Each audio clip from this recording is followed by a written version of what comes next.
Hello, everybody, and thank you for the invitation and being in the room, especially to the organizers, the Judicial Reform Foundation, Chang Chuan Center for the Study of Human Rights at Soochow University, and other friends, other old and beloved friends. I already see in the room and on the program. So, Burma, Myanmar is very much in the news. And I actually was going to share a PowerPoint. I'm just wondering, Hui, is there technical support or should I share my own screen? I I see can something is share happening. Okay, whatever. great.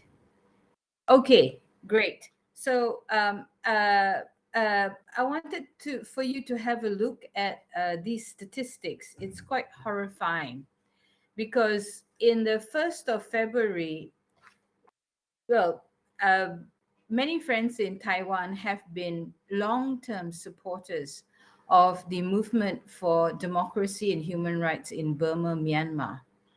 And many people actually traveled to Burma, Myanmar when the country opened up after the 2010 elections. And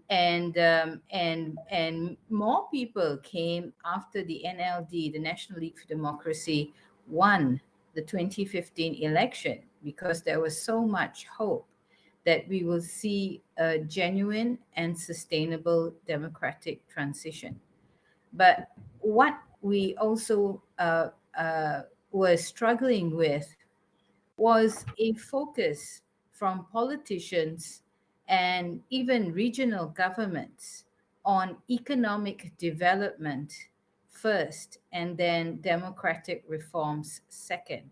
So, this is why the military continued to have a very strong hold over the parliament, over the political and economic life of the country.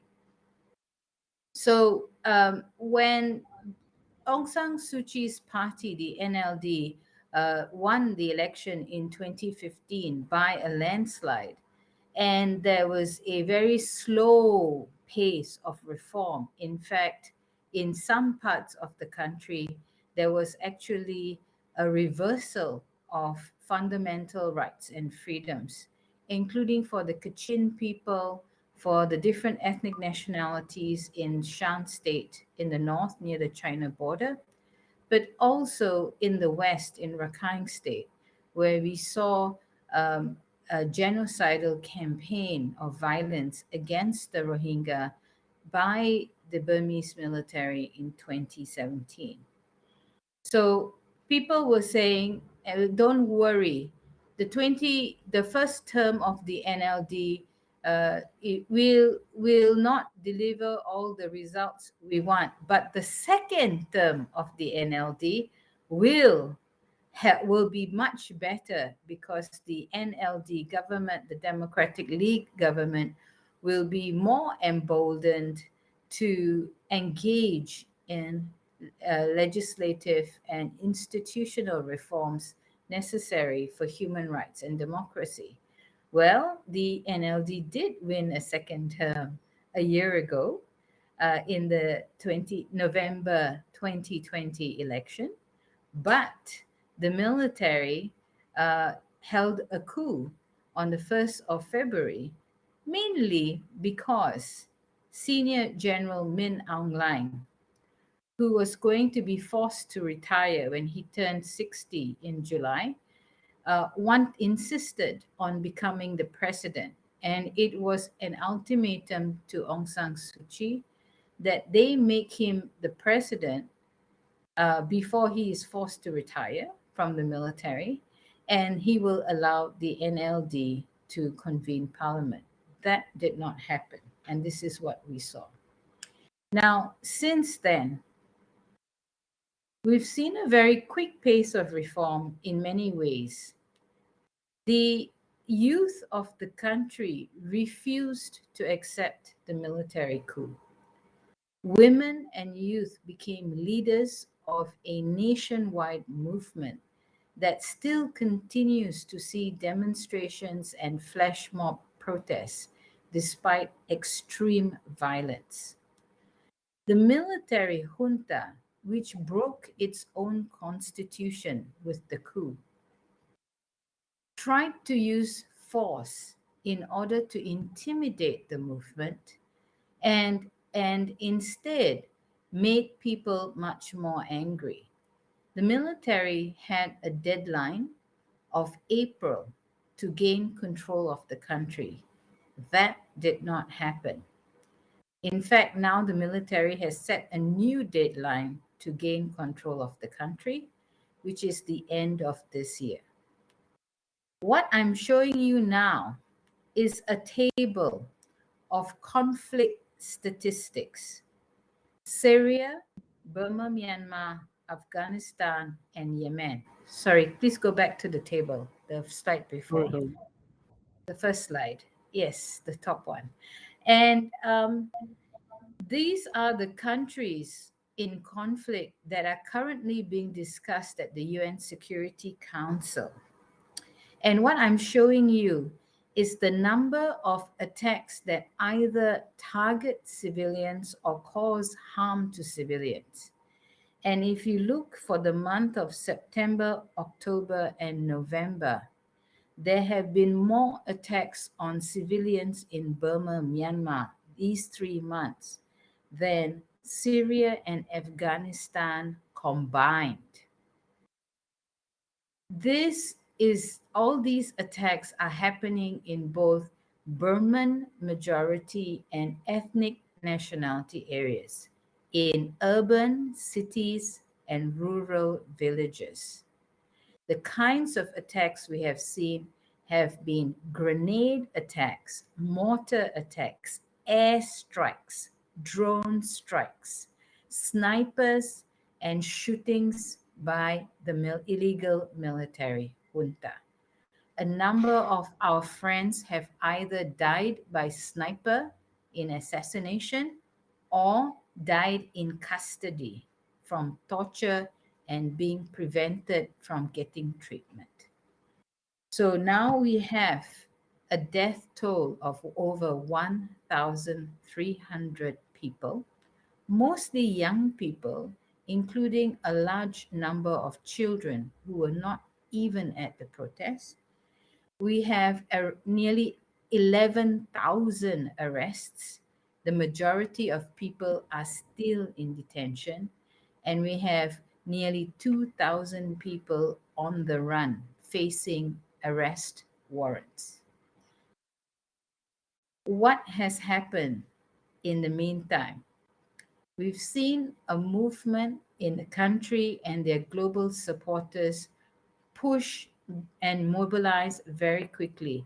And for this, we really, really appreciate the Milk Tea Alliance, the alliance of young people in Taiwan, Hong Kong, Thailand, and all around the world who have really stood up in solidarity with the movement in Burma. We've seen civil society organizations quickly gather and force the international financial institutions like the World Bank, the IMF, and the Asian Development Bank to freeze more than $11 billion worth of loans and disbursements to prevent them from going in the hands of military-controlled accounts.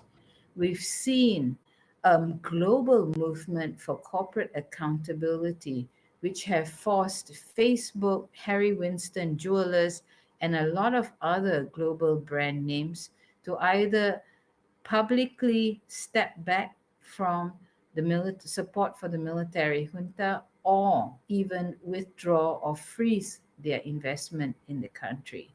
Because this is what people in the country have demanded. They have demanded that there be a freeze of any kind of investment or financial flow to the military junta because this money is being used to kill people. Now, when we talk about civil society, we need to understand that this movement that was able to achieve within 10 months what it previously took us to achieve within 8 years. Remember, in 1988, there was a coup. What has been achieved so far this year within months was what our movement took 8 or even 10 years to achieve. And this is because there's such a long investment in solidarity that people worked to at the grassroots for political education and for mobilization. So this is not an overnight movement. This is a movement that has come out of years of solidarity building all around the region. And this is where Taiwan has actually had a very important role in helping us strengthen and sustain this movement. Now, the movement is not over, people are not giving out. And what we've seen is the formation of a national unity government, which is a partnership between 76% of elected members of parliament and the key ethnic stakeholders. We've also seen a cabinet that is much more diverse than any Burmese government cabinet in history. 30% are women. The majority of cabinet positions are held by ethnic nationalities, and we have the first out gay minister in the cabinet in the history of the country, and that's a friend that you probably know, Ong Myo Min, who is the human rights minister. But more importantly, we've seen this national unity government having to be much more responsive to young people and activist voices in the movement because they rely on the movement for their legitimacy and credibility. So I think the time to rally forth is now. The month of December is critical. We've seen a rise in brutalities against targeting civil society, and we've seen also civil society and armed actors fight back, the resistance forces fighting back. So I hope that you will continue to keep up the attention and the resistance and the solidarity for our friends in Burma because they now is the time that they need it the most. Thank you.